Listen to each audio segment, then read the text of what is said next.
Če bi hoteli z eno besedo opisati vrt na Štajerskem, ki ga boste zdajle spoznali, bi morda najbolj zadeli z besedo sonaraven. Rastline se na njem bohotno razraščajo, kot bi imele modno revijo. Simona in Mitja sta ustvarila nevsakdanje zeleno okolje, ki bi ga pričakovali kje ob morju, ne pa na pobočju Slovenskih goric. Simona in Mitja Kaligarič sta neločljivo povezana z naravo. Ona kot naravovarstvenica, on pa kot predavatelj botanike na Mariborski univerzi. Njuno znanje o rastlinah in okolju je bilo ključno pri oblikovanju domačega vrta. Tukaj smo dobrih 18 let, zemljišče pa je bilo, preden smo se priselili in zgradili hišo, je bilo zemljišče sadovnjak. Mitja, kakšna je pravzaprav klima in kakšna je prst, na kateri imate ta okrasni del vrta?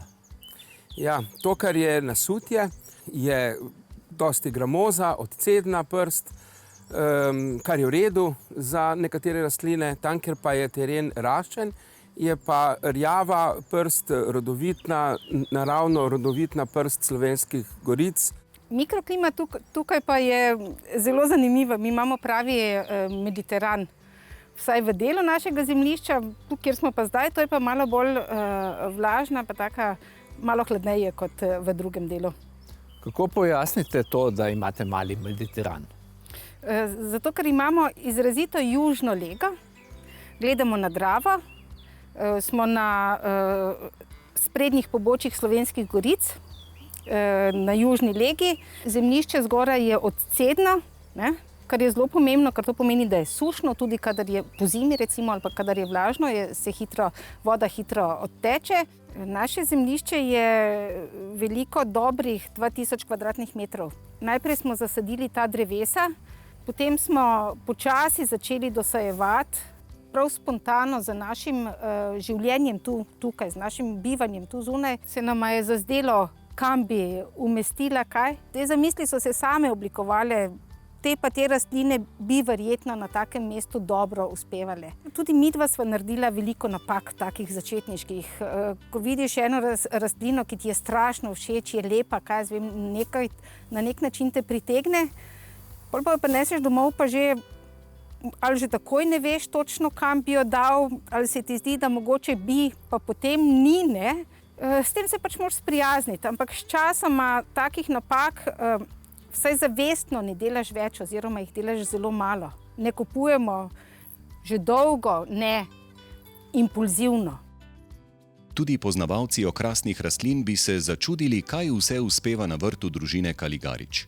Med tradicionalnimi trajnicami in cvetočimi grmovnicami so posebnosti, kot je ameriški kostan, pa toploljubna drevesa, kot je albicija. Srebrni listi kardija se pnejo čez vse nižje rastoče cvetlice. Ja, mi dva dosti in rada potujeva in kamorkoli greva, opazujeva rastline, tako v naravi, kot tiste na vrtovih in v parkih in večkrat kaj prineseva s sabo. Potem se pa rastline same med seboj zmenijo, kje bodo rasle in kako. In vzamejo si čas, mi dva pa načeloma skušava posnemati naravo. Del našega vrta je tudi sadno drevje. Pomemben del vrta. Ne ločimo posebej sadovnjak, posebej zelenjavni vrt, posebej cvetlični vrt. To je pač naše okolje, naše bivalno okolje, ne? Samo da ni v hiši, ampak je zunaj hiše. Seveda, mislim, da je sadno drevje na okrasnih vrtovih po krivici zapostavljeno.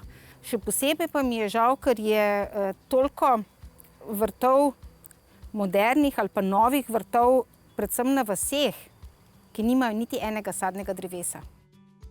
Ljubezen do rastlin in navezanost na vrt je Simona podedovala od babice in mame. Ta dediščina je verjetno kriva za to, da se ne more odreči vzgoji rastlin tudi v loncih. Pri teh pa je zadnja leta prevzel pobudo in skrb sin Pino. V resnici moram povedati, da se ves čas poskušamo malo izogniti lončkom. Ampak neuspešno. Tam so pač neke rastline, ki verjetno ne bi preživele zime zunaj. Velik del teh lončnic pa so recimo čili, pa bazilika, pa to, kar uporabljamo v kuhinji. In pa seveda sin je ljubitelj kaktusov, tako da tam pa se lončkom ne moremo izogniti. Ob vsem cvetju so nas pritegnili veliki srebrni nacepljeni listi posebne sredozemske vrtnine imenovane kardi. Po videzu spominja na sorodnico artičoko, a je lepši od nje. Kardi smo pravzaprav kupili kot artičoko, pa se je seveda takoj pokazalo, da ni artičoka, ampak je kardi. In je to zelenjava, ki pa je pri nas v resnici zelo lepa okrasna rastlina in jo imamo zelo radi.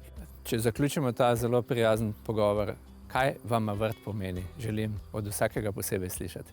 Vrt je predvsem sprostitev, fizična sprostitev in duhovna sprostitev.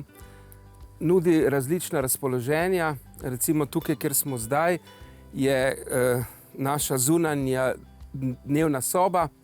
Zvečer tukaj pada že vlaga, je mikroklima drugačna. Takrat se preselimo zgoraj na mediteranski vrt, kjer je še vedno suho in toplo in je spet drugačno razpoloženje.